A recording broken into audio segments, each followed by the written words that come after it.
Eu sempre gosto de dizer que para construir liderança de pensamento, a gente precisa sempre considerar três aspectos. O primeiro deles é a nossa credencial.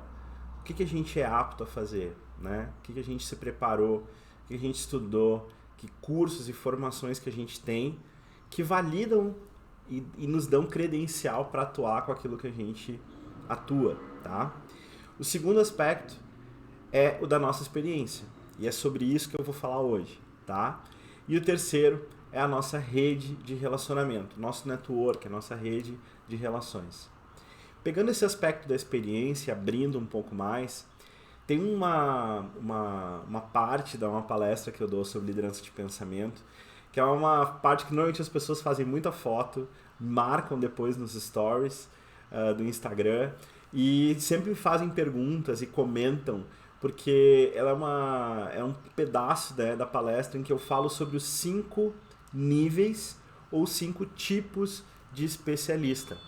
Esse conteúdo eu tirei de um conteúdo do Seth Godin, que é um grande escritor, do qual eu sou muito fã, que escreveu A Vaca Roxa, escreveu Tribos, escreveu Marketing de Permissão, e eu acredito que vocês vão adorar conhecer quais são esses níveis de especialistas segundo o Seth.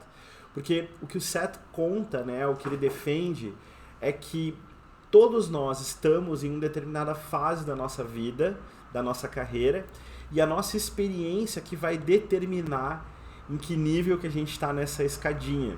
Então todo mundo, de certa forma, começa no nível inicial e ao longo da carreira vai se desenvolvendo. Vamos lá? Vamos dar uma olhada junto e descobrir em que nível que tu tá hoje, né? Pra gente poder enxergar até qual que é a nossa trajetória daqui pra frente. Vem comigo, vamos lá. Deixa eu parar aqui e abrir a minha tela para mostrar a apresentação para vocês. Antes de entrar no conteúdo em si do que o Seth fala, tem um dilema que ele norteia esse tipo de reflexão, que é o seguinte: tem muita gente que é muito boa naquilo que faz, mas não é bem pago ou reconhecido. E tem gente que nem sempre é tão muito bom naquilo que faz, mas tem um reconhecimento, tem uma visibilidade, porque sabe se vender melhor, porque sabe se relacionar melhor, porque tem talvez skills mais desenvolvidas para esse tipo de... para buscar esse tipo de objetivo e menos skills técnicas. Para pensar nos colegas com quem tu já trabalhou na tua área. Eu mesmo trabalhei tanto dentro de empresa quanto agências, né? Em que eu tinha colegas meus que eram muito, muito melhores do que eu tecnicamente, né? Como tinha pessoas que tecnicamente eram inferiores a mim. E o que diferenciava um e outro dentro da equipe, dentro de um grupo, era efetivamente a capacidade que a pessoa tinha de comunicar os valores, os diferenciais, os benefícios que ela mesma entregava. Aí que eu não estou falando do cliente da empresa, estou falando de si mesmo. Comunicar quais são esses atributos que estão dentro da rede, da tua experiência e das tuas credenciais no teu dia a dia. Tornar isso visível, não ficar escondido atrás dos teus títulos, da tua experiência, daquilo que tu sabe fazer. Então, um dilema que eu enfrento todos os dias com os meus clientes, né, lado a lado, auxiliando eles, tem pessoas que são muito boas naquilo que fazem, mas que não conseguem ser bem pagas ou serem reconhecidas ou serem respeitadas dentro do campo de atuação onde elas estão. E essa reflexão que eu vou trazer dos 5 níveis, né, de especialista que o Seth Godin apresenta, ela é importante para a gente entender como é que isso se dá, como é que a gente sai então desse momento onde a gente está escondido, né, para aparecer. Como é que é esse jogo, o que acontece lá na frente. Então vejam isso como um exercício de onde que a gente pode chegar, onde que a gente pode caminhar dentro da nossa carreira, dentro da nossa empresa, seja a gente como na velocidade que a gente quiser. Acho que essa é a expressão certa, tá? Então aqui a gente já tem, né, a gente já chegou aqui no nosso primeiro nível, que é o nível do profissional, do especialista, que é um executor, tá? Pro CET, o que é o executor? O executor é alguém que trabalha para alguém. Ou seja, ele é um especialista, ele sabe fazer alguma coisa, mas ele não tem uma reputação própria, ou a reputação própria que ele tem, ela é irrelevante para um processo de marketing, ou de mercado, ou de posicionamento. Eu vou dar alguns exemplos para vocês.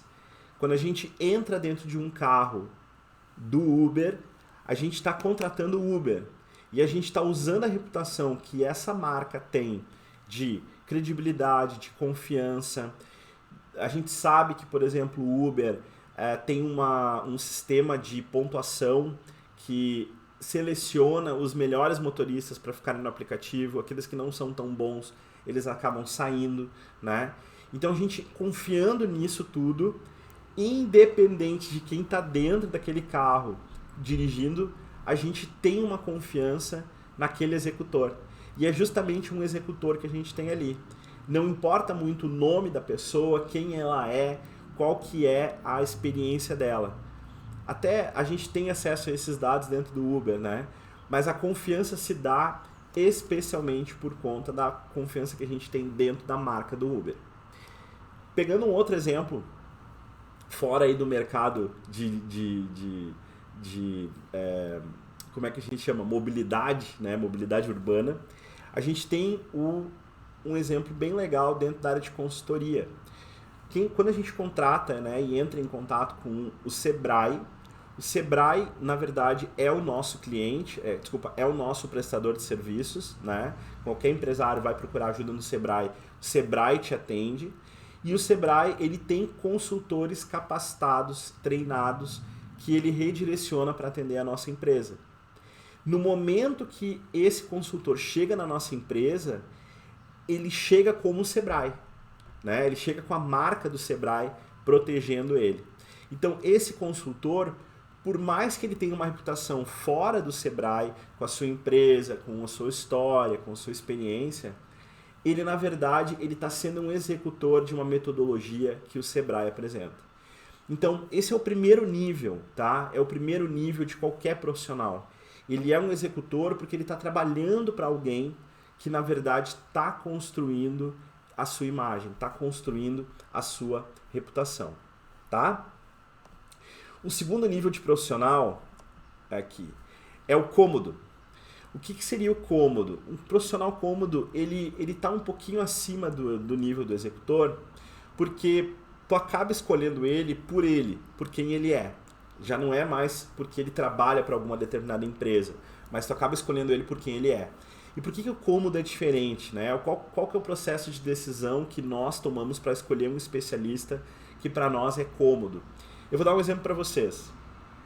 Imagina que vocês estão agora, está chegando o verão, né? Enquanto eu estou gravando esse vídeo aqui, vocês estão indo para a praia, né? Vocês pegam, colocam todas as coisas dentro do carro de vocês, tá tudo pronto, vocês estão com tudo que vocês precisam para viajar, fizeram a revisão do carro e pegaram a estrada, tá? Então vocês saem da cidade de vocês, atravessa 3, 4, 5, 6 cidades para chegar no destino de vocês e ficar à beira-mar curtindo lá as férias de vocês, certo?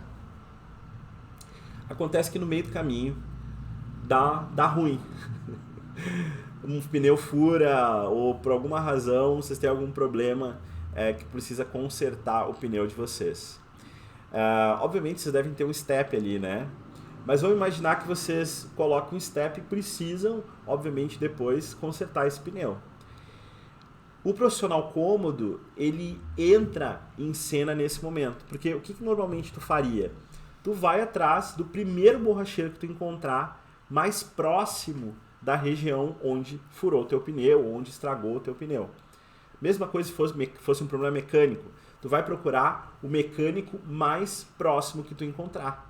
Tu não vai pegar e retornar 5, 6 cidades de volta para tua cidade só porque tu tem o teu mecânico de segurança, o teu mecânico de confiança, ou tu tem o teu borracheiro de confiança, né? Tu não vai fazer voltar daqui a pouco 2, 3 horas de viagem só porque, não, no meu pneu só toca o meu borracheiro de confiança. Tu não vai fazer isso.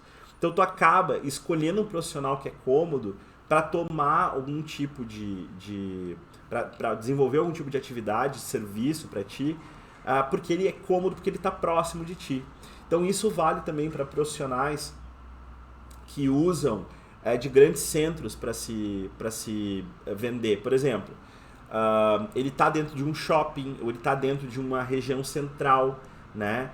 Um barbeiro, ele está localizado no centro. Uma tatuadora, ela está localizada dentro de um shopping, né? Então ele acaba sendo cômodo, né? Talvez o tatuador tu tenha disposição de ir mais longe para poder fazer a tatuagem, mas um corte de cabelo, fazer a barba, uma decisão mais simples, tu vai procurar aquele mais próximo, uma farmácia ou até um tipo de profissional que daqui a pouco vai te dar uma orientação mais simples, como é um tipo de especialista que vai consertar o pneu do teu carro. Tu não precisa que ele seja um PhD, né, em ciência mecânica de carro para poder consertar o teu pneu. Então tu acaba trocando, né, o teu profissional de confiança, teu mecânico de confiança, por aquele que é mais cômodo. Esse é o segundo nível. Então nós temos o executor e a gente tem o cômodo. No próximo, olha que legal, no próximo a gente tem o nível do artesão.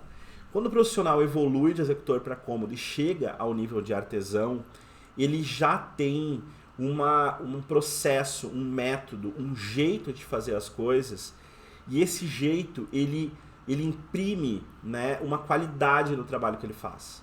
A qualidade, obviamente, em todos os casos ela é importante, mas aqui o artesão é como se fosse, se a gente voltasse na época medieval e a gente pudesse ver uma espada feita por um determinado ferreiro. Tu vê que a qualidade daquela espada ela é superior.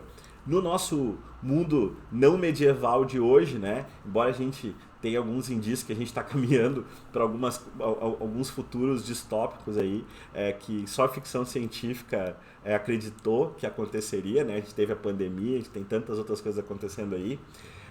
O artesão seria aquela pessoa, aquele profissional que desenvolve um trabalho com muita qualidade, e esse trabalho ele é muito bem quisto dentro do nicho de atuação.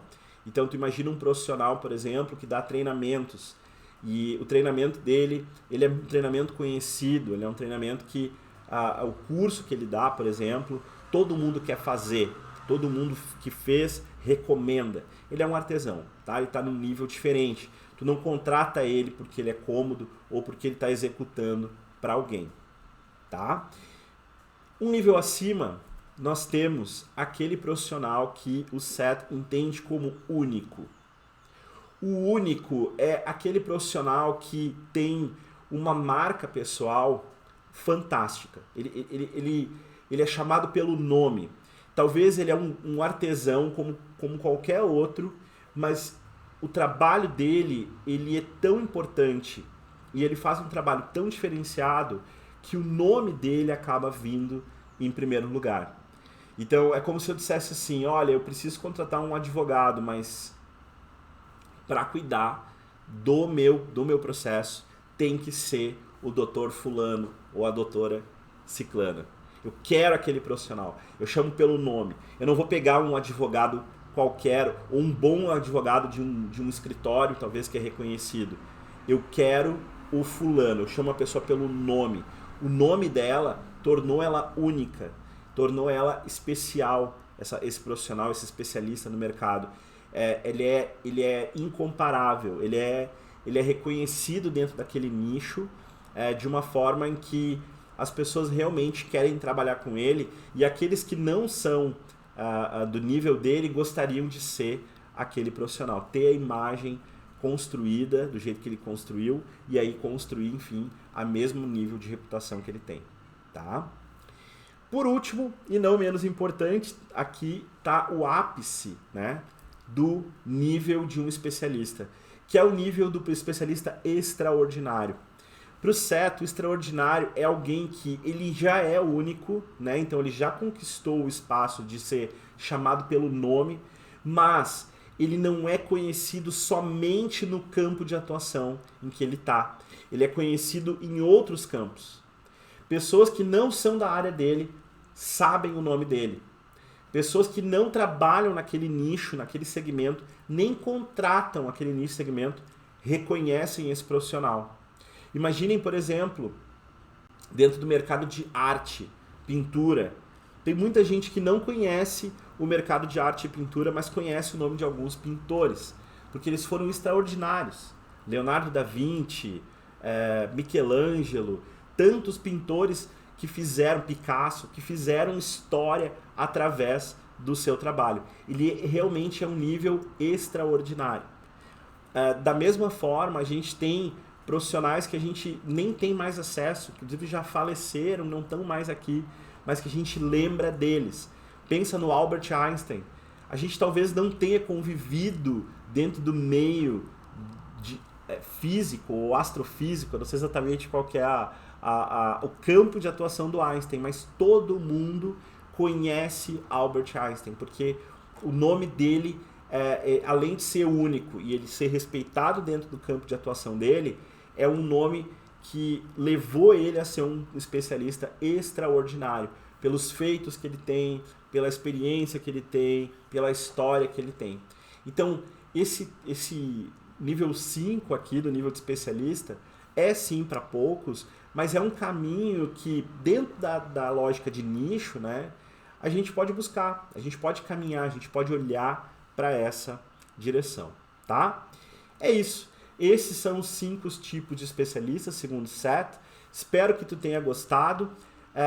Por favor, usa agora a tua capacidade de multiplicar, né, e entrega esse conteúdo para quem tu quiser, para um amigo, alguém que tu acha que tem que assistir. Pode usar a marcação aqui nos comentários, ou tu pode encaminhar para alguém pela mídia que tu preferir, certo? Eu sou Christian Mendes e esse aqui é um programa de liderança de pensamento. Até o próximo vídeo.